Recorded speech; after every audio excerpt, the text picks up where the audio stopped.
नमस्कार, बहुत स्वागत है आप सभी का 2024 के इस चुनावी दंगल में और मैं हूं आपके साथ ज्योति। लोकसभा चुनाव के 7 चरणों की वोटिंग हो चुकी है। 7वां चरण यानी अंतिम चरण के रण के लिए भी मतदान हो चुका है। शाम 6 बजे तक मतदान की प्रक्रिया संपन्न हो चुकी थी और अब पूरे देश को इंतजार है तो बस 4 जून का, यानी इम्तिहान की घड़ी खत्म हुई और परिणाम का इंतजार अब है। लोकसभा चुनाव के नतीजे 4 जून को घोषित किए जाएंगे और नतीजों से पहले राजनीतिक पार्टियों के अपने अपने दावे और अपने अपने वादे हैं। देश में किस पार्टी की सरकार बनती है, किस पार्टी को कितनी सीटें मिलती है, ये परिणाम ईवीएम में कैद हो चुका है।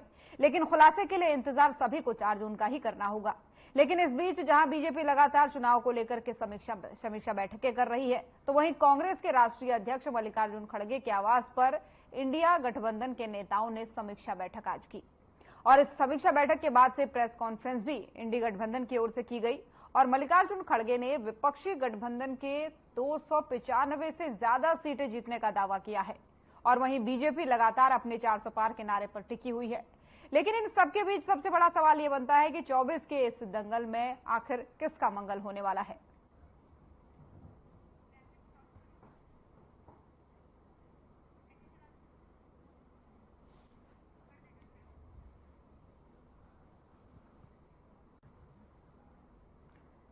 लेकिन इस बार जो था वोटिंग परसेंटेज एक बड़ा चर्चा का विषय बना हुआ था। तो अंबाला की आपको सिलसिलेवार बता रहे हैं। अंबाला में 2014 में 71.11% मतदान हुआ था, जो इस बार घट गया था। तो वहीं आगे बढ़ते हुए कुरुक्षेत्र की बात करें तो 14 में 74.29% हुआ था, तो अभी 24 में घट करके वो 67% के आसपास रहा। वहीं सिरसा की बात कर लेते हैं, 75% से ज्यादा मतदान हुआ था 2014 में, लेकिन वो अब 24 में घट करके 68% के आसपास रहा।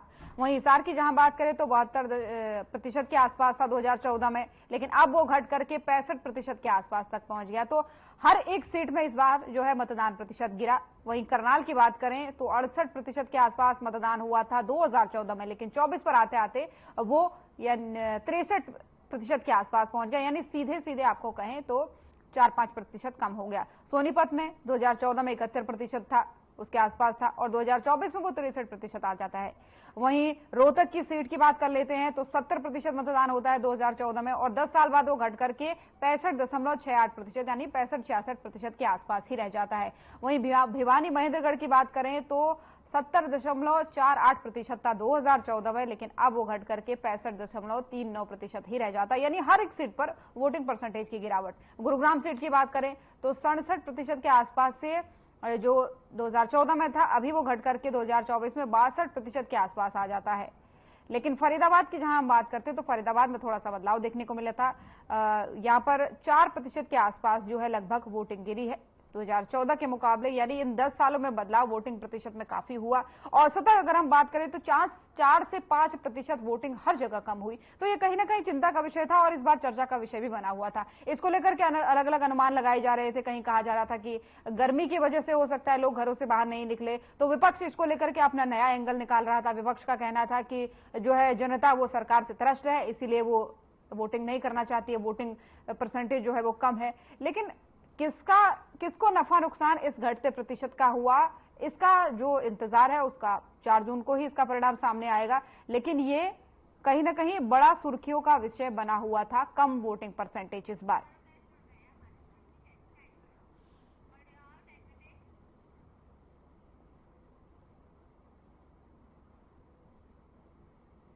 और इन्हीं तमाम मुद्दों पर हम चर्चा करने वाले हैं आज भी इस चुनावी दंगल में। और इस चर्चा के लिए मेहमानों का पैनल हमारे साथ जुड़ चुका है। सबसे पहले परिचय उनका आपसे करवा दूं। राजवीर रोहिला जी प्रवक्ता बीजेपी हमारे साथ जुड़ चुके हैं। रमन सिंह जी प्रवक्ता कांग्रेस हमारे साथ जुड़ चुके हैं। अभिता द्विजा जी प्रवक्ता आम आदमी पार्टी के हमारे साथ जुड़ चुके हैं। साथ ही कृष्ण कुटेल जी प्रवक्ता इनेलो हमारे साथ जुड़ चुके हैं। आप सभी मेहमानों का बहुत बहुत स्वागत है। सबसे पहला सवाल राजवीर जी आप ही से ले लेते हैं। 7 चरणों का रण संपन्न हुआ, एक बड़ा काम हो गया समझिए। अब बस रिजल्ट का इंतजार है 2 से 3 दिन के बाद। आप जहां लगातार 400 पार का दावा करते आए हैं सभी 7 चरणों में अभी तक, अब इंडी गठबंधन यानी विपक्षी गठबंधन भी बड़ी बात कह रहा है। आज जब समीक्षा बैठक हुई तो समीक्षा बैठक के बाद प्रेस कॉन्फ्रेंस करते हुए यह कहा गया कि 295 से ज्यादा सीटें हम ला रहे हैं। सभी को प्रवक्ताओं का मेरा राम राम, आपके दर्शकों का मेरा राम राम। इंडी गठबंधन कल एग्जिट पोल में का जो एक आज अभी शुरू हो रखा है और उसमें जाने के लिए कल मना कर दिया था इन लोगों ने, गठबंधन ने। तो आज इनकी मीटिंग हुई है, मीटिंग में इन्होंने 295 का कोई आंकड़ा पेश किया अपना अपने आप ही। तो आज वो प्रवक्ता इनके जो नेशनल में बैठते हैं वो आज एग्जिट पोल में गए हुए हैं। तो एक तरह से इनका ये है, क्योंकि जनता ने जो मैंडेट दिया है वो सिर्फ एग्जिट पोल बोल रहे हैं। 330 से 300 400 तक का एनडीए को मैंडेट दिया जा रहा है, ठीक है ना। तो ये जो एक भारतीय जनता पार्टी के शीर्ष नेता श्री नरेंद्र मोदी जी ने 200 से ज्यादा जो जनसभाएं की है, लाखों लाख हमारे जो कार्यकर्ता फील्ड में रहे हैं, हजारों जो हमारे बड़े नेता है केंद्र के हैं या राज्य के नेता है या जिले के हमारे पदाधिकारी है, सबने मिलजुल के एक लगातार हमने काम किया है, फील्ड में रहे हम 2 महीने, ठीक है। उसका रिवार्ड भारतीय जनता पार्टी को मिल रहा है कि आज एग्जिट पोल में किसी भी चैनल का उठा के देख लो, आप चाणक्य का उठा के देख लो, और बहुत से चैनल हैं जो जिन्होंने अपने अपने सर्वे किए हैं, जो एग्जिट पोल आज आए हैं। तो कुल मिला के हम संतुष्ट हैं इससे, जो हमने किया था वो जनता में दे रही है। ठीक है, रमन जी भी हमारे साथ बने हुए। रमन जी, दावा किया जाता है आपकी तरफ से कि 295 से ज्यादा सीटें इस बार जीत रहे हैं। एग्जिट पोल से तो आप दूरी बनाते हैं, लेकिन दूसरी तरफ खुद ही आंकड़ा दे देते हैं कि हम 295 से ज्यादा जीत रहे हैं। मेरी आवाज रमन जी आप तक नहीं पहुंच पा रही है? चलिए ठीक है, रमन जी की आवाज सही करेंगे ताकि आगे हम उनको जोड़ पाए। साउथ में किया, जो गेन किया हमने, तो कर्नाटक में, तेलंगाना में, आंध्रा में, ठीक है, ठीक है, केरल में, पश्चिमी बंगाल में, तो वो एक सामने वो मेहनत हमारे कार्यकर्ताओं के सामने, वो हमारे नरेंद्र। चलिए ठीक है, रोहिला जी आपके पास भी वापस लौटूंगी, आपकी आवाज में भी थोड़ा सा डिस्टर्बेंस है और रमन जी की आवाज में खासकर कहूंगी कि सही करवाए। और मेहमान भी हमारे साथ बने हुए, अभिता जी भी हमारे साथ बनी हुई है, आम आदमी पार्टी की प्रवक्ता। अभिता जी, लगातार जो रैलियां की जा रही थी, लगातार जो रोड शोज किए जा रहे थे, क्योंकि अब 7 चरणों का रण पूरा हो चुका है, तो क्या लगता है कितनी सफलता इस बार आपके हाथ लगने वाली है, क्योंकि पंजाब में आज वोटिंग थी? सबसे पहले तो आपके दर्शकों को, आपको और जो जितने भी साथी प्रवक्ता है उन सभी को नमस्कार। डेफिनेटली आज जैसे 7 चरण में ये चुनाव पूरे हो चुके हैं, 2024 का चुनाव बड़ा महत्वपूर्ण और बड़ा ही हास्यास्पद भी और चिंताजनक भी, सारी बड़ी मिक्स फीलिंग इसमें हर फेज के साथ आती रही। और ये एक ऐसा चुनाव रहा जहां पर विपक्ष का जो यही मुद्दा रहा और हमेशा लोकतंत्र और संविधान को बचाने के लिए एक लड़ाई जो लड़ रहा है विपक्ष, तो उसके लिए लोगों के बीच में किस तरीके से लोग क्या फैसला लेंगे, तो ये एक चीज थी। तो ये जैसे ही 7 चरण के चुनाव हुए तो उसमें धीरे धीरे ये स्पष्ट हुआ। जैसा कि आपने कहा कि गर्मी थी, लोगों ने एक्सक्यूज दिए, पहले के मुकाबले 2014 और 19 के मुकाबले में जो प्रतिशत है मतदान काफी कम हुआ है। अगर देखा जाए तो अप्रैल के अंदर जब पहला चुनाव हुआ, पहले फेज का जो चुनाव हुआ, तो वहां पर राजस्थान में और जो नागालैंड में इलेक्शन हुए थे, वहां पर इवन नागालैंड में 6 ऐसे डिस्ट्रिक्ट थे जहां पे 0% मतदान हुआ।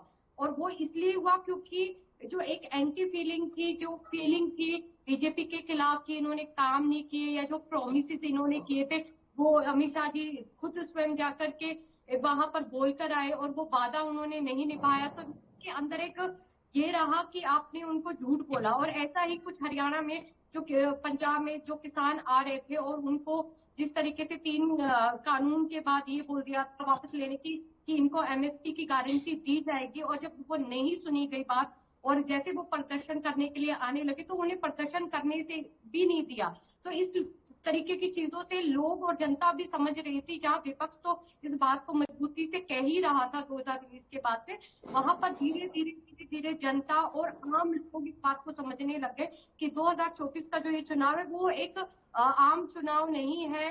ये लोकतंत्र को, संविधान को, फिर महिलाओं की सुरक्षा के मुद्दे जैसे आए तो उसको बचाने का, और एक ऐसे नेता को देश को बदले अच्छी चीजों के लिए, ना कि उस देश को पीछे लेकर जाए। जिस तरीके की बातें इस चुनाव में हुई, भले ही चाहे वो मंगलसूत्र हो या तो बहस फिर आप क्या कहना चाह और रही हैं, एक इस तरीके की बयानबाजी से देश को पीछे ले जाया जा रहा है? बिल्कुल लेके जा रहे हैं, बिल्कुल। आप मुझे ये बताइए, जहां पर एक बात ये कहते हैं संबित पात्रा जी कि मतलब उनकी स्लिप ऑफ टंग हो गई, उन्होंने जगन्नाथ भगवान को बोल दिया मोदी जी का भक्त, और वहीं पर आते आते आते 7वें चरण तक हमारे प्रधानमंत्री जी कहते हैं कि गांधी जी को कोई जानता ही नहीं था जब तक मूवी रिलीज नहीं हुई थी। और आज वो मतलब एक रील की बात मतलब एक बड़ी वायरल हो रही है, जिसमें वो कहते हैं कि वो रील देख रहे थे और टाइगर भी पानी की बोतल उठा करके कहीं और डालता है, और ये सारा असर जो है वो नरेंद्र मोदी जी का। मतलब ये क्या है, मतलब इस तरीके की अंधभक्ति और नफरत की राजनीति और झूठ की राजनीति से 5 साल से सिर्फ देश के मतलब विपक्षी नहीं, देश की जनता भी, और साथ में बीजेपी के अंदर जो कार्यकर्ता है वो भी। और इतना आ गया कि जेपी नड्डा जी ये बोलने लगे कि बीजेपी का वर्चस्व इतना बड़ा हो गया कि अब उन्हें आरएसएस की भी जरूरत नहीं है। और इतना कहते कहते अमित शाह जी पंजाब में जाकर ये बोलकर आते हैं कि पंजाब को तो 92 सीट लेने के बावजूद 117 में से इसको इलेक्शन 4 जून के आते ही हम सरकार को तोड़ देंगे। तो आप सीधा सीधा जनता को चैलेंज कर रहे हैं। तो ये तो चिंता जो लोगों के बीच में है, लोग भी इस चीज को बहुत अच्छे से समझ रहे हैं। ठीक तो है, डेफिनेटली आपके सवाल का जवाब इनका देना चाह रहे हैं रोहिला जी। रोहिला जी आपके सवाल का जवाब देना चाह रहे हैं। रोहिला जी, पीछे ले जाया जा रहा है, इस तरीके के बयानों से कहा जा रहा है। अविता जी नमस्ते। आपको लगता आपका होमवर्क पूरा नहीं है। महिलाओं पे बात करने से पहले स्वाति मालीवाल पे जवाब दे दीजिए। ताजा ताजा उदाहरण है। उनको सीएम हाउस में पीटा जाता है, उनकी ऑडियो वीडियो सब आता है ना। नंबर 2, अंधभक्त की बात में सुनो मेरी बात। आप शायद आपको भी नहीं पता होगा आपकी पार्टी क्या करती है। दिल्ली से पंजाब से कार्यकर्ताओं को, पेड कार्यकर्ताओं को ले जाकर गुजरात में चुनाव लड़ती है। पेड कह रहा हूं मैं, पेड। ठीक है। उत्तर प्रदेश से पंजाब में लाए जाते हैं, पंजाब वालों को गोवा में ले जाया जाता है। ये सब आप पेड जो आप पे भ्रष्टाचार के आरोप में गए ना, आपका पैसा वहां लगता है। और हमारे जो भारतीय जनता पार्टी के कार्यकर्ता हैं वो स्वयं सेवक हैं, वो स्वयं काम करने वाले हैं, चलिए ठीक पेड नहीं है। आप अपनी पार्टी से पूछना इस पर क्या जवाब देना है। ठीक है ना। आपकी पार्टी के 4 बड़े नेता जेल में है। अभिता जी एक बार सुन लीजिए। आपकी पार्टी के 4 नेता बड़ी जेल में है। सत्येंद्र जैन वो किस आरोप में है आपको पता है। संजय सिंह बेल पे है। केजरीवाल कल चला जाएगा।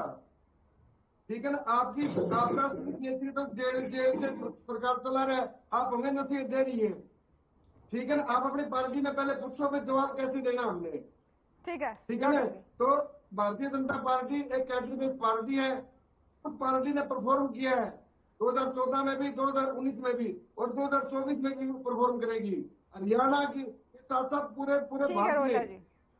ठीक है ना। ठीक है रोहिला जी, लौटूंगी। और भी मेहमान बने हुए हैं। रमन जी मेरी आवाज आप तक पहुंच पा रही है? रमन जी मेरी आवाज आप तक पहुंच पा रही है? रमन जी हेलो। हाँ रमन जी मेरी आवाज आप तक पहुंच पा रही है?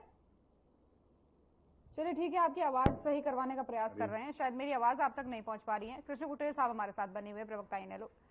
कुटेल साहब, हरियाणा के दंगल में किसका मंगल आपको लग रहा है? क्योंकि देश भर की बात करें तो कांग्रेस अपने आंकड़े देने लगी है। कांग्रेस का कहना है कि पूरे इंडी गठबंधन का कहना है कि हम 295 पार जा रहे हैं, लेकिन बीजेपी जो शुरू से ही एक बात कहती आ रही है कि हम 400 पार जाएंगे, 400 पार जाएंगे, उसी पर टिके हुए हैं। लेकिन हरियाणा की जहां बात करते हैं तो हरियाणा में आपको क्या लग रहा है, किसका मंगल इस बार होने वाला है?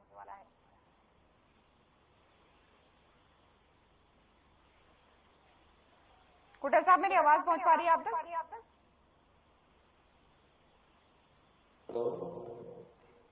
कृष्ण कुटेल साहब मेरी आवाज आप तक पहुंच पा रही है?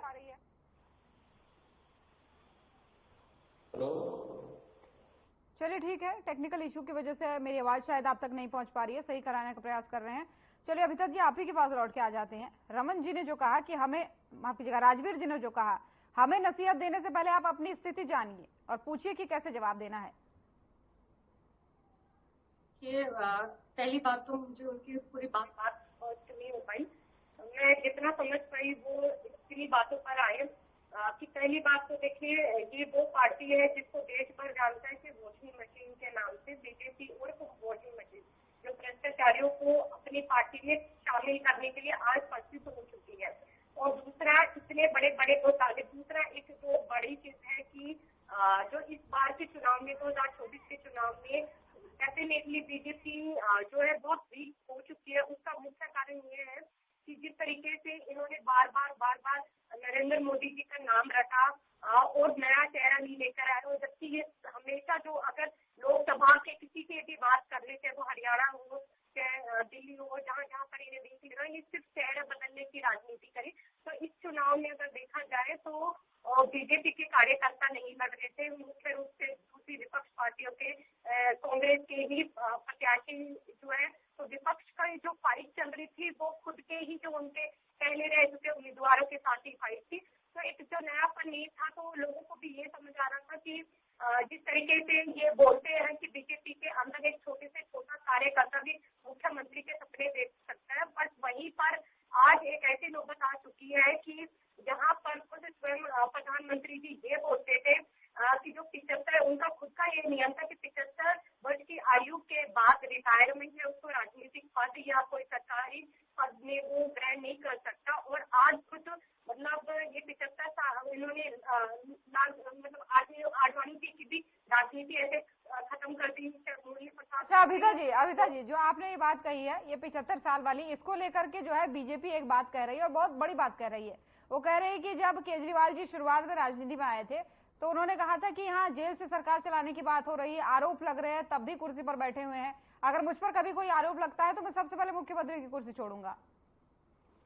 हाँ देखिए आप एक बात देखिए, दो चीजें होती है, एक आरोप लगाना, एक कोर्स सरकार को तोड़ने के लिए आरोप लगाना, ये दो चीजें अलग अलग है। जिस तरीके की राजनीति आज देश में चली हुई है, अगर कोई इस तरीके से पद छोड़ता है तो देखिए सच्ची बताऊं, कई बार जिस तरीके से जो मतलब सोरेन जी है उन्होंने भी पद छोड़ दिया, उन्हें नहीं छोड़ना चाहिए था, क्योंकि इनका रास्ता स्पष्ट हो जाता है। हर कोई जानता है कि शिवसेना एनसीपी सरकार किस तरीके से मतलब इनकी पार्टियों को तोड़ा गया, और जो आज जो बीजेपी के अंदर भी है, तो इसी कारण से ये जो 400 पार कह रहे हैं ना, वो बिल्कुल भी नहीं हो सकता, वो असंभव है। क्योंकि जो इनके साथ जो आज अब तक एलायंस है, वो 4 जून के बाद जैसे ही रिजल्ट आएगा, इंडिया अलायंस जीतेगा, उसमें ये सब चीजें समीकरण चेंज होगा। क्योंकि वो जो अलायंस है वो ये जानती है कि जब से एनडीए मतलब बीजेपी के साथ वो अलायंस में रही है, उनका खुद का जो मतलब संगठन है वो कमजोर हुआ है, और वो जानते हैं कि आगामी भविष्य में वो इस तरीके स्थिति के सगे नहीं है। तो वो अपने खुद के कार्यकर्ताओं के सगे नहीं है, अपनी अलायंस के साथ सगे नहीं है, अपने अंदर जो पार्टी के नेता है उनके सगे नहीं है। तो उससे और जो नीति और जिसे आरएसएस को मानते थे, जिस तरीके से उनके उससे चलते थे, उनको ही इन्होंने रिजेक्ट कर दिया, जेपी नड्डा जी ने जैसे बयानबाजी कर। तो इससे स्पष्ट होता है कि इनके अंदर बहुत बड़ी फूट चल रही है। और ये सारे जितने भी अभी 7 चरण के चुनाव है, उसमें प्रधानमंत्री जी ने बोला भी है कि जिस तरीके से उनका बयान आया पहले ही फर्स्ट चुनाव में, जिस तरीके से राजस्थान में जहां वो पूरी बहुमत से मतलब बीजेपी वहां सारी की सारी सीटों पर थी, पर वहां पर जैसे पानी के मुद्दे को लेकर के चुनाव का बहिष्कार किया गया।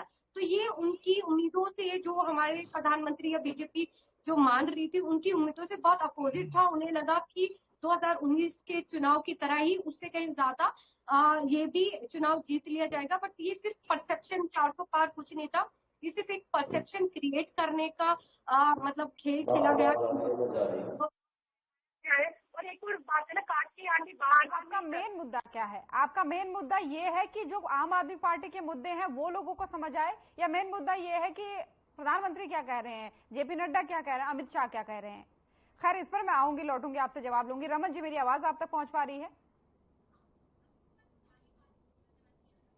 अभिता जी लौटूंगी आपके पास। रमन जी से अभी मेरा सवाल है, लौटूंगी आपके पास। रमन जी मेरी आवाज आप तक पहुंच पा रही है? कुटेल साहब आप तक मेरी आवाज पहुंच पा रही है?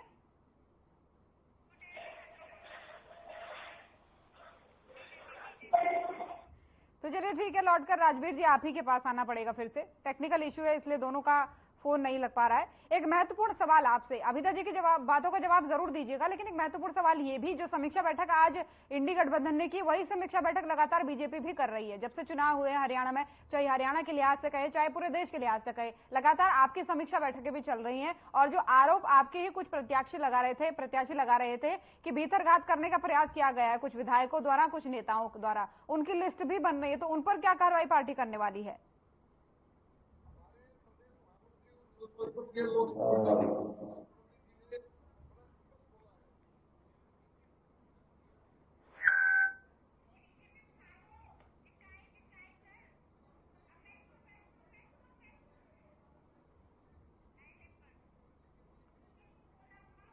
मीडिया के माध्यम से पता लगा, लेकिन मैं उन चीजों को पुष्ट नहीं करता।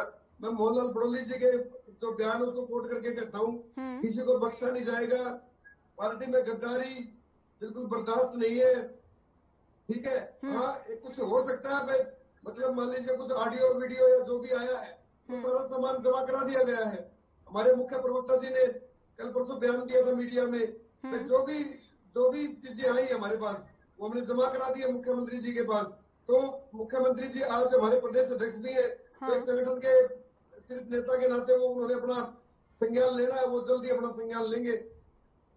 अच्छा, ये बताइए, तो ऐसी नौबत क्यों आई? क्या लगता है कि ऐसी नौबत क्यों आई? चलिए ठीक है, कार्रवाई करेगी पार्टी, वो समझ में आता है। बीजेपी जो लोगों की लिस्ट बन रही है, चाहे मोहनलाल बड़ौली जी की बात करें, हालांकि विपक्ष की तरफ से भी कई सारी बातें कही गई थी कि वहां पर भी कुछ नेता ऐसे हैं जो भीतरघात कर रहे हैं, लेकिन जहां आपकी बात आती है तो ऐसी नौबत क्यों आई? क्या लगता है, क्या कारण हो सकता है? लालच बुरी बला। टिकट नहीं मिलने का लालच या क्या लालच? कुछ भी। और आप पता क्या होता है, हर कार्यकर्ता के मन में होता है चुनाव लड़ना है। किसी की टिकट तो एक कोई मिलनी होती है, और भी विभिन्न कारण हो सकते हैं, लेकिन भारतीय जनता पार्टी का संगठन बहुत ही मजबूत है और सक्षम है फैसला लेने में, रिजल्ट देने में, ठीक है ना। तो हमें पूर्ण विश्वास है जो पार्टी में जिसने भी जो किया होगा वो सर्जरी जरूर होके रहेगी। चलिए ठीक है, वो चाहे बूथ का कार्यकर्ता है, वो चाहे कोई नेता, एमएलए, मंत्री, कोई भी है, ठीक है ना। तो भारतीय जनता पार्टी बिल्कुल नहीं बख्शेगी। चलिए ठीक है। मेरी आवाज रमन जी आप तक पहुंच पा रही है? जी हाँ, जी बोल। ठीक है, काफी देर बाद आपसे जुड़े, इसके लिए माफी चाहेंगे। बहुत महत्वपूर्ण सवाल है कि आज समीक्षा बैठक होती है आपकी, और समीक्षा बैठक में खड़गे जी कहते हैं प्रेस कॉन्फ्रेंस में कि 295 पार सीटें जीत रहे हैं, तो और क्या क्या समीक्षा में बातें निकल करके सामने आती है? देखिए, बात सीधी और स्पष्ट है। इंडिया अलायंस और हमारे माननीय खड़गे साहब जो पार्टी के हमारे राष्ट्रीय अध्यक्ष हैं, उन्होंने जो बात कही है वो कश्मीर से लेकर कन्याकुमारी तक जनता की नब्ज के आधार पे कही है।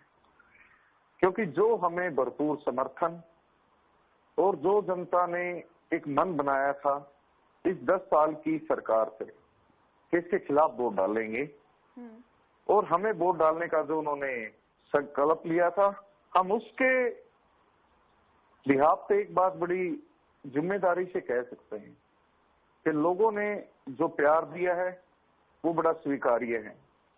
हार और जीत राजनीति के जो दो अहम पहलू हैं। हमने हार को भी सर झुका के स्वीकार किया है, लेकिन मेन मुद्दा जो है आज ये था कि 10 साल से जो जनता ने पीड़ा सही है। मैं हरियाणा प्रांत से बिलोंग करता हूँ, यहाँ पे डबल इंजन की सरकार रही, किसान लगातार पीड़ित रहा, क्योंकि हरियाणा भारत के अन्नदाता की भूमि है। एक तरफ तो ये सरकार वादा करती है और अपने आंकड़े जब देती है तो कहती है कि हमने 85 करोड़ लोगों को फ्री में अनाज दिया, तो फिर वो अनाज पैदा करने वाला किसान क्यों 9-10 साल पीड़ित रहा डबल इंजन की सरकार से? अगर 3 काले कानून इतने ही सही थे तो सरकार ने वापस क्यों लिए? माननीय नरेंद्र मोदी जी ने जब हितैषी बताते हैं ना, बीजेपी वाले कहते हैं कि हम सबसे बड़े किसान हितैषी अगर कोई है तो वो बीजेपी वाले हैं। देखिए, मैं आपको बड़ी जिम्मेदारी से एक बात कहना चाहता हूं। अगर किसान सबसे ज्यादा पीड़ित कभी रहा है तो ये इस दौर में रहा है। इतिहास गवाह इस बात के लिए कि इस देश का प्रधानमंत्री सरेआम नेशनल चैनल्स पर आकर ये कहता है कि किसान भाइयों आप वापस लौटो। आपकी फसल एमएसपी पे खरीदी जाएगी। क्या ऐसा हुआ? आज हरियाणा, पश्चिमी यूपी, पंजाब में हालात ये है कि 700 किसानों ने अपनी आदत दी और इस देश के प्रधानमंत्री का सीना कभी पिघला नहीं। मैं ये नहीं कहता कि आंदोलन पहले नहीं हुआ, आंदोलन पहले भी हुए। स्वर्गीय टिकैत जी के नेतृत्व में जब राजीव गांधी जी प्रचंड बहुमत के साथ इस देश के प्रधानमंत्री थे, आंदोलन तब भी हुआ। लेकिन किसानों की बात को एक कलम से माना गया, इतिहास गवाह इस बात के लिए। मैं इससे एक कदम आगे बढ़ना चाहूंगा। हरियाणा प्रांत में डबल इंजन की सरकार थी। अगर मनोहर लाल खट्टर जी इतने काबिल मुख्यमंत्री थे तो उनको चुनाव से पहले क्यों हटा दिया गया? जग जाहिर है सच्चाई सबके सामने। मैं इसमें गहराई में नहीं जाना चाहूंगा, उससे एक कदम आगे बढ़ता हूं। कर्मचारी थे, व्यापारी थे, किसान था, मजदूर था, दुकानदार था, हर किसी की पिटाई हुई, हर वर्ग ने धरने दिए और हालात तो ये थे कि मनोहर लाल खट्टर जी के नेतृत्व में कोई लोकसभा और विधानसभा का चुनाव लड़ने को तैयार नहीं था। एन समय पे सैनी साहब को जिम्मेदारी दी गई और हालात ये है कि सर्वे, एग्जिट पोल ये सब चलते रहते हैं। पहले भी आए हैं, क्या उनके आंकड़े सही मिले? हम 4 तारीख का इंतजार करेंगे। और मैं बड़ी जिम्मेदारी से एक बात कहना चाहता हूं, लोगों ने जो हम पे विश्वास किया है उसके मद्देनजर मैं एक बात कहना चाहता हूं कि सरकार कांग्रेस की इंडिया गठबंधन की बनने जा रही है और हम किसान, मजदूर और दुकानदार के लिए। जी, आपकी बात को इसके लिए 4 जून का इंतजार करना होगा। यहाँ पर रुकेंगे एक छोटे से ब्रेक के लिए। तो यहाँ पर रुकेंगे एक छोटे से ब्रेक के लिए, जल्द हाजिर होंगे।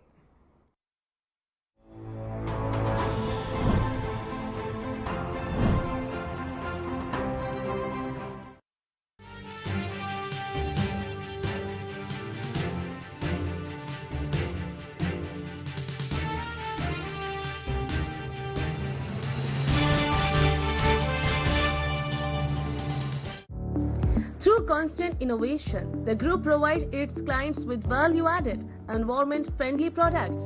We are committed to provide quality products and services at optimum cost with the continuous improvement in the quality management system.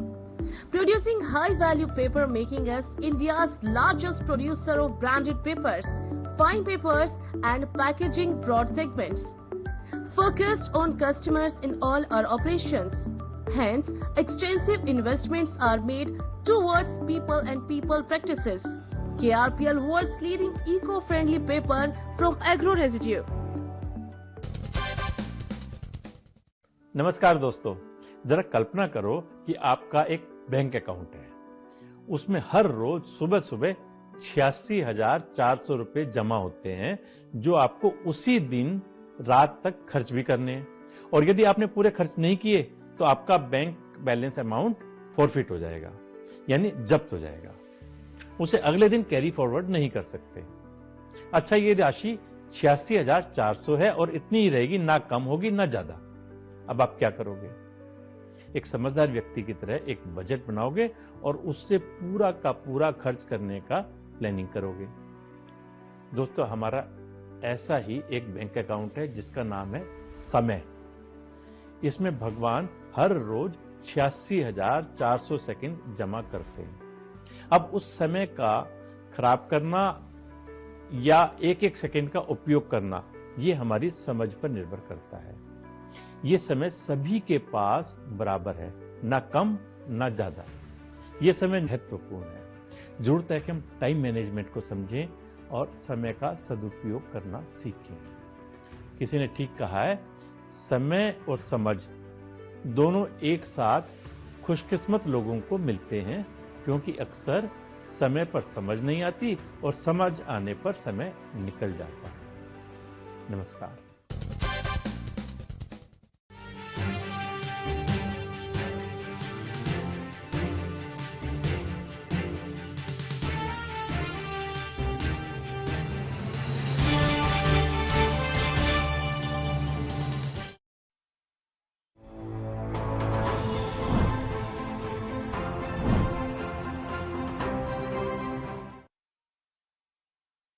तो ब्रेक के बाद एक बार फिर से स्वागत है आप सभी का। चलिए चर्चा में आगे बढ़ेंगे क्योंकि मेहमान भी हमारे साथ लगातार बने हुए हैं। अब मैं आना चाहूंगी कुटेल साहब आपके पास, अगर मेरी आवाज आप तक पहुंच पा रही है तो एक बार बताइए। जी चलिए, आपसे भी काफी देर बाद जुड़े, इसके लिए माफी चाहेंगे। देश प्रदेश में अलग अलग दावे हो रहे हैं इंडी गठबंधन अपने अलग दावे कर रही है, एनडीए गठबंधन अपने अलग दावे कर रहा है। तो ऐसे में जब आपसे सवाल पूछा जाए हरियाणा को लेकर के, तो क्या लगता है 24 के इस दंगल में हरियाणा में किसका मंगल होने वाला है? देखिए,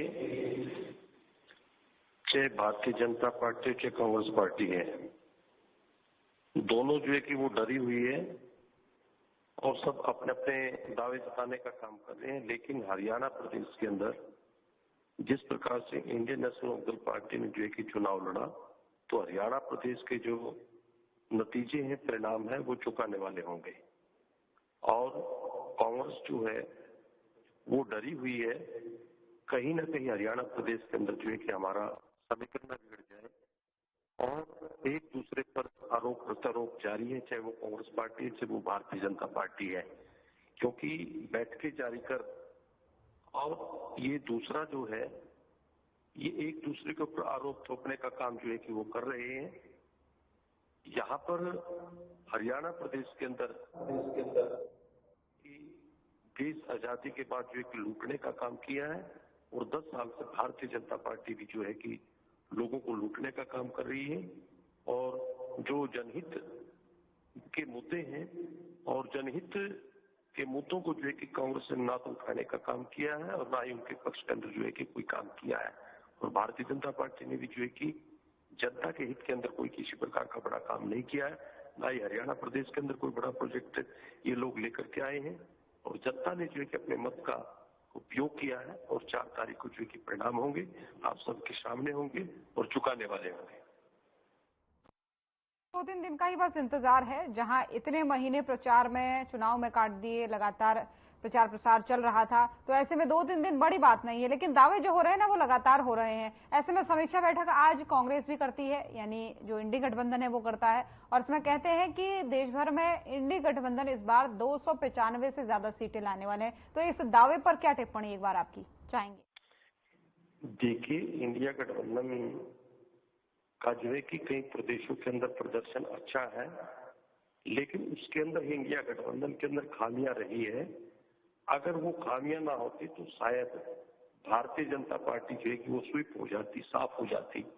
लेकिन निजी स्वार्थों के कारण कुछ नेता इंडिया गठबंधन के अंदर है कि वो दूसरी पार्टियों के साथ में ना लगा करके जो है कि वो अपना स्वार्थ सिद्ध करना चाहते हैं। जैसे कि हरियाणा प्रदेश के अंदर हुड्डा है, हुड्डा ने जो है कि अपने आप को जो है कि अपना स्वार्थ सिद्ध करने के लिए जो है कि अपने मन चाहे उम्मीदवारों को उतार करके जो है कि वो भारतीय जनता पार्टी को जिताने का काम किया है।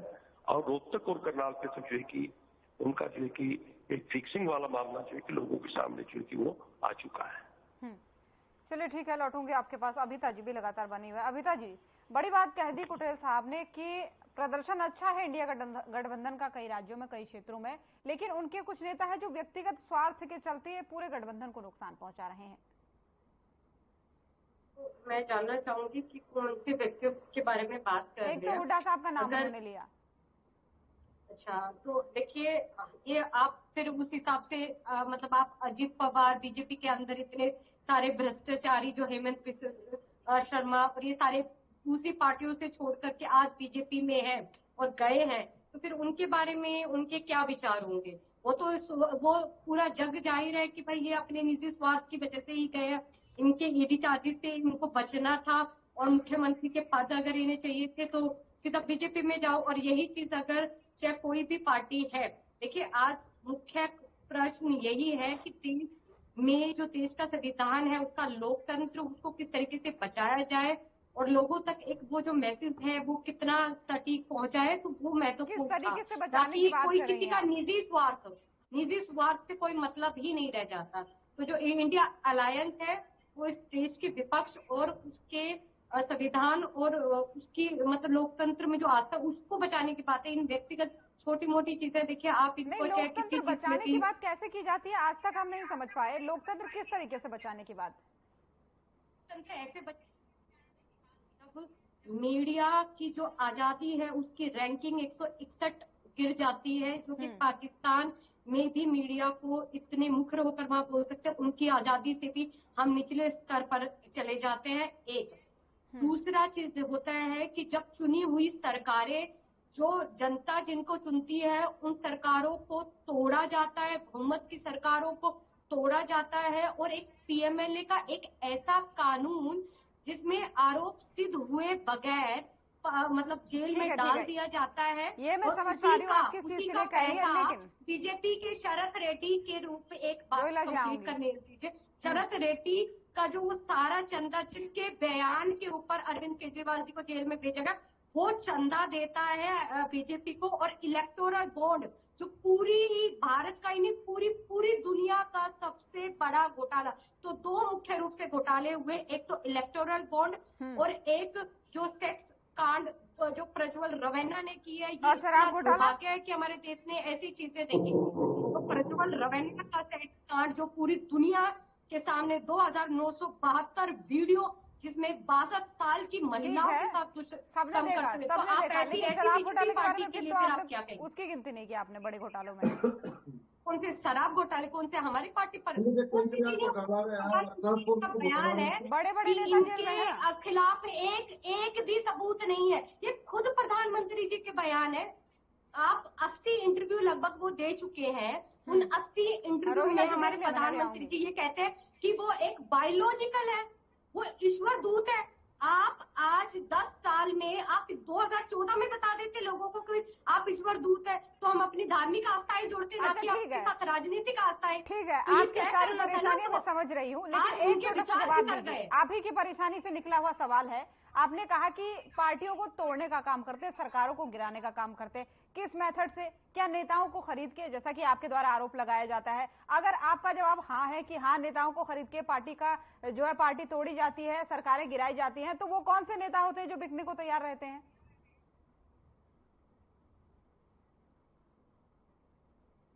मेरी आवाज पहुंची आप तक? चलिए ठीक है, रिएक्शन दे दीजिए आप रोहिला साहब, अबिता जी लौटूंगी। बड़ी बातें कर रही है। मैं इतना पढ़ा लिखा तो हूँ नहीं, लेकिन मेरी पार्टी को शुरू से जानता हूँ, क्योंकि अन्ना आंदोलन में कहीं ना कहीं हम लोगों ने भी मतलब सदस्य लगाया था। एक आंदोलन से निकली पार्टी, इसने ये कहा हम राजनीति बदलने आए हैं, ये लोग खुद ही बदल गए। जब इस पार्टी की फाउंडिंग हो रही थी, वीडियो देख लेना भी आप, शांति भूषण और प्रशांत भूषण ने 1 करोड़ रुपए दिए थे 1 नंबर में। सबसे पहले जो लोकतंत्र की हत्या की, उन दोनों को निकाला आपने, फिर योगेंद्र यादव को, फिर प्रोफेसर आनंद को। उसके बाद तो लाइन बहुत लंबी है, कभी मैं किया तो मेरे को वैसे याद है, क्योंकि ये लोग आंदोलन में मिलते थे हमारे को, ठीक है ना। तो आप लोकतंत्र की बात आप ना ही करो तो बेहतर रहेगा। आपका जो सीएम है, जो केजरीवाल, वो आपकी पार्टी का प्रदेश अध्यक्ष भी है, ठीक है ना। आप कहाँ लोकतंत्र की बात करती है? आपकी पार्टी को बंदी बना रखा है केजरीवाल ने, जेल से चला रहा है वो सरकार को। तो ये पूरा हरियाणा, पूरा देश देख रहा है इस चीज को। तो कृपया करके थोड़ा होमवर्क करके आ गए आप। आपकी पार्टी को किस नेता को आपके नेता ने भगाया? किरण बेदी जी दुखी होके गई थी, तुम्हारे विश्वास बहुत लंबी है, ठीक है ना। तो लोकतंत्र की बात नंबर 2, आप मीडिया हाउस में बैठ के, किसी चैनल में बैठ के मतलब बोलने नहीं दिया जाता, बोले तो रही है आप, यहाँ अपनी बात रख रही है यहाँ। तो लोकतंत्र देखिए, 2 मुद्दे मेन तौर पर देखे जाते हैं, एक ईवीएम और एक मीडिया। अक्सर देखा जाता है कि विपक्ष को मीडिया और ईवीएम पर सवाल ज्यादातर उठाते हैं। खैर, इस पर मैं टिप्पणी इसलिए भी नहीं लेना चाहूंगी कि अक्सर बातें होती रहती हैं, बहुत ज्यादा कोई मतलब है नहीं इस पर टिप्पणी लेके। रमन सिंह जी, आपके पास आना चाहूंगी, अगर मेरी आवाज आप तक पहुंच पा रही हो तो। सुन पा रहे हैं आप मुझे? रमन जी, मेरी आवाज आप तक पहुंच पा रही है?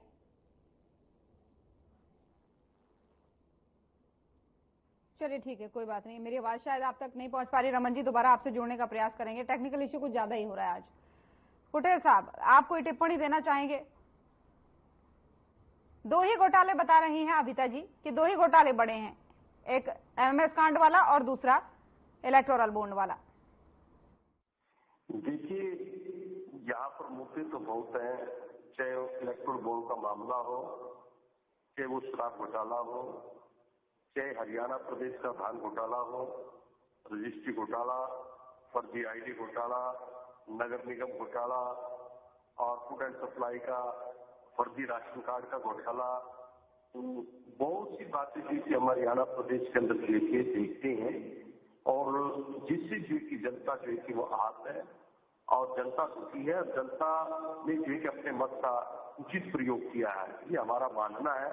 और जिस प्रकार से भारतीय जनता पार्टी ने जो है कि 10 साल तक जो है कि किसानों को जो है वो तंग करने का काम किया और किसान सड़कों पर आए, उन पर लाठियां भरने का काम किया है।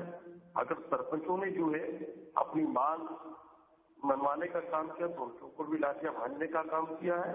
अगर छात्रों ने जो है कि दाखिले की बात की है तो उनके ऊपर भी लाठियां भरने का काम किया है। अगर आंगनबाड़ी वर्कर्स ने जो है कि लेकिन एक महत्वपूर्ण सवाल इस बार की वोटिंग को लेकर के आपसे करना चाहूंगी। इस बार की वोटिंग को लेकर के परसेंटेज घटने का कारण आप जो लगातार बता रहे हैं वो तो है ही है, लेकिन अब जो बात आ रही है भीतर घात की बात आ रही है, वही बात कांग्रेस भी कर रही है, वही बात बीजेपी भी कर रही है। बीजेपी को कुछ बड़े बड़े प्रत्याशी कहते हैं, अशोक तंवर कहते हैं, मोहनलाल बडोली कहते हैं कि भीतर घात हो रहा है। बहुत सारे नेता ऐसे हैं जो पार्टी में रहते हुए कांग्रेस को वोट देने की बात कर रहे हैं और वाले भी कहते हैं, जो कांग्रेस के प्रत्याशी थे उपचुनाव में, उन्होंने कहा कि कई सारे नेता ऐसे हैं कांग्रेस के जो बीजेपी को वोट देने की बात करें। तो इस पर क्या टिप्पणी करना चाहेंगे, ये क्या चल रहा है? देखिए, जब हार नजर आती है तो एक दूसरे पर आरोप प्रत्यारोप जो कि जारी होता है। मुझे ऐसा लगता है कि मोहनलाल बडोली जो है कि शायद संसद की सीट हार रहे हो तो इसलिए जो है एक दूसरे पर जो कि वो आक्षेप लगाने का काम कर रही है। चाहे कांग्रेस का लीडर है कहीं पर, अगर वो कांग्रेस का जो है कि वो सीट हार रही है तो वो लोग फिर जो है कि आरोप प्रत्यारोप जो है कि वहां पर वो लगा रहे हैं। तो इसलिए जो है कि वो अपनी कमी को ना बता करके वो दूसरों के ऊपर आरोप प्रत्यारोप जो है कि वो लगाने का काम करते हैं। रही दूसरी बात है, चुनाव के अंदर कहीं ना कहीं जब कमी कमजोरी रह जाती है, कोई कमजोरी होती है तो उस कमजोरी का जो है विपक्ष जो है, चाहे वो सत्ता पक्ष है विपक्ष है, तो वहां पर उसका फायदा उठाने का जो है कि वो काम किया जाता है। अक्सर चुनाव के अंदर ये बात देखने को मिलती है। अगर किसी व्यक्ति को जो है कि टिकट ना मिला तो वो अवश्य विप्रघात जरूर करेगा, कहीं ना कहीं जो है कि वो दूसरे के साथ अपनी सेटलमेंट करके जो है कि उसको लाभ पहुंचाने का काम करेगा। तो ऐसी स्थिति जो कि हरियाणा प्रदेश के अंदर इस चुनाव के अंदर जो हमें देखने को मिली है, जैसा कि महेंद्रगढ़ और भिवानी लोकसभा सीट है तो वहां पर किरण चौधरी ने जो है कि खुलकर के जो है कि वो प्रचार नहीं किया। दूसरा सिरसा सीट के ऊपर जो है कि भूपेंद्र सिंह हुड्डा जो है कि वो सैलजा के पक्ष के अंदर वोट डलवाने के लिए अपील करने के लिए जो है कि वो नहीं गए। जैसे रणदीप सुरजेवाला जी है, रणदीप सुरजेवाला जी जो है कि रोहतक सीट के ऊपर जो है कि वो वहां पर जो हुड्डा जी जो उनके बेटे हुड्डा साहब के जो बेटे खड़े थे वहां पर, तो उनको भी जो है कि उसके चुनाव प्रचार के लिए कंपनी के अंदर वो नहीं गए हैं। दूसरा जो है कुरुक्षेत्र के अंदर जो है, कुरुक्षेत्र के अंदर जैसा गठबंधन का जो कैंडिडेट वहां पर था, आप पार्टी का कैंडिडेट वहां पर था, तो लेकिन जो बड़े नेता कांग्रेस के जो बड़े नेता थे तो कोई भी प्रचार प्रसार के लिए जो है कि वहां पर नहीं गया। तो इसलिए भीतरघात का होना वो जरूरी है, हुआ है और वो एक दूसरे को लाभ पहुंचाने का जो है कि वो काम किया गया है। तो इसीलिए तो मैं कहता हूँ कि हरियाणा प्रदेश के अंदर जो चुनाव परिणाम आएंगे वो चुकाने वाले होंगे। ठीक है रमन जी, मेरी आवाज पहुंच पा रही है? जी। इनेलो वालों का कहना है कि चौंकाने वाले परिणाम जरूर आएंगे हरियाणा में, लेकिन वो कांग्रेस या बीजेपी के पक्ष में नहीं आने वाले हैं। एक बड़ी बात उन्होंने और कही यहाँ पर कुटेल साहब ने कि अच्छा प्रदर्शन कर रही है इंडिया गठबंधन, इसमें कोई दो राय नहीं है कई जगहों पर, लेकिन उसके जो अंदर के कुछ नेता हैं वो निजी स्वार्थ के लिए पूरे गठबंधन का नाम खराब कर रहे हैं, जिसमें उन्होंने सबसे पहले नाम हुड्डा साहब का लिया। देखिए, मैं स्पष्ट शब्दों में कहना चाहूंगा, माननीय चौधरी भूपेंद्र सिंह हुड्डा जी हमारी पार्टी के बड़े ही सम्मानित और सीनियर नेता, इंडियन नेशनल लोक दल पहले अपने गिरेबान में झांके। 20 साल से जो पार्टी सत्ता में नहीं है, एक एमएलए लेके घूम रही और वो ज्ञान बांटती है। इतिहास गवाह है इस बात के लिए, जब भी हरियाणा में बीजेपी की सरकार आई है, बीजेपी की सरकार को समर्थन देने में इंडियन नेशनल लोक दल और जेजेपी ही काबिज हुई है। ये सत्य है और स्वीकार्य है। बड़ा हास्यमयी लगता है जब जो पार्टी को हरियाणा के लोगों ने गुंडा राज को नकार दिया हो, जिस पार्टी के पास एक विधायक हो ले देके, जिसका कोई इतिहास नहीं बचा हो, और आज वो ज्ञान देने की बात करते हैं। मैं एक बात बड़ी जिम्मेदारी से आज कहना चाहता हूं, हरियाणा में ये सत्य है कि आंकड़े जो है बड़े चौंकाने वाले होंगे, क्योंकि हम जनता की नब्ज के आधार पर एक बात जरूर कहना चाहते हैं, जो हमने 10 साल विकास कार्य किए थे उस सब को मद्देनजर रखते हुए, और जो इस डबल इंजन की सरकार ने हरियाणा को धोखा दिया और ठगा है, मैं उस सबको समझते हुए देखते हुए एक बात बड़ी जिम्मेदारी से कहना चाहता हूं कि हरियाणा में कांग्रेस राज होगा। दिल्ली के अंदर इंडिया गठबंधन की सरकार बनेगी, क्योंकि माननीय नरेंद्र मोदी जी ने जो किसानों को पीड़ित किया है, जो व्यापारियों को पीड़ित किया है, जो कर्मचारी पीड़ित हुए हैं राज्य में और केंद्र में, अग्निवीर योजना हो, रेलवे में कोई वैकेंसी ना बची हो, 2-2 करोड़ रोजगार देने की बात के नाम पे नरेंद्र मोदी जी ने जुमला छोड़ा हो, आज जाति और धर्म पे चुनाव हो रहा है। मुद्दों पे, विकास पे चुनाव होना चाहिए था। चलो ठीक है, नरेंद्र मोदी जी ने अपनी एक परसेप्शन बनाने की कोशिश की। अच्छा, किसकी बदौलत पे हो रहा है जाति धर्म पे मतदान? हाँ जी, जाति धर्म पे किसकी बदौलत पे चुनाव हो रहा है? देखिए, मैं एक बात कहना चाहता हूँ, भारत की संस्कृति का हर कोई सम्मान करता है। ये देश हिंदू, मुसलमान, सिख और ईसाई के भाईचारे का प्रतीक है, आगे भी रहेगा, पहले भी था। लेकिन जब देश में जाति और धर्म की परिभाषा नए सिरे से कोई सरकार लिखने की कोशिश करती है, तो हरियाणा का युवा पढ़ा लिखा है, इस देश का युवा पढ़ा लिखा है, सबने देखा है कि करनी और कथनी में जो फर्क दिखाई दिया हो, उसके सामने अब मुझे लगता नहीं है कि कुछ बचा है। पाप का घड़ा एक दिन भर जाता है। अच्छा, अगर युवाओं के रोजगार पे वोट मांगते, विकास पे वोट मांगते, तो देश में शायद आज हम इनकी तारीफ करते। लेकिन जाति धर्म पे चुनाव लड़ने की कोशिश करने वाली पार्टी को कभी भी इस देश ने लंबे समय तक स्वीकार नहीं किया और ना ही करेगा। बीजेपी वालों की तारीफ करते हैं रमन जी? कौन बीजेपी वालों की तारीफ करेगा? किसान करेगा। आप कह रहे हैं कि अगर युवाओं से, युवाओं के नाम पे वोट मांगते, रोजगार के नाम पे वोट मांगते, तो हम तारीफ करते। किसकी तारीफ करते आप? हाँ, मैं ये कहता हूँ कि जो सरकार सत्ता में होती, अगर वो सही मुद्दों पे वोट मांगती, तो शायद उसकी देश तारीफ करता। लेकिन जब जाति और धर्म के नाम पर वोट मांगा गया, तो इसका मतलब विकास नहीं हुआ।